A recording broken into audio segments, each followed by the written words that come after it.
Media మిత్రులందరికీ నమస్కారం.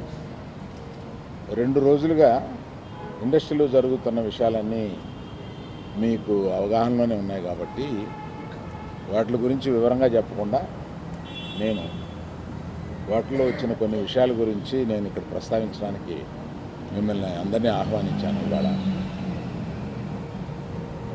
2 రోజుల నుంచి ఆ నలుగురు అని వస్తుంది.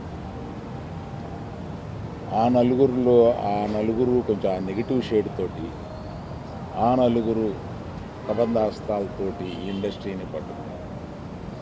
బాబు, ఆ నలుగురికి నాకు సంబంధం లేదు, ఆ నలుగురిలో నేను లేను. అసలు ఇది 15 సంవత్సరాల క్రితం స్టార్ట్ అయింది ఆ నలుగురు ఆ తర్వాత ఆ 10 అయింది. అది ఎవరు పట్టించుకోలేదు. ఓ 10 మంది దగ్గర ఉన్నాయి థియేటర్లో. నేను ఆ నలుగురు వ్యాపారంలో నేను బయటకు వచ్చేసాను. నేను లేను. కోవిడ్ ఆ టైంలోనే బయటకు వచ్చేసాను.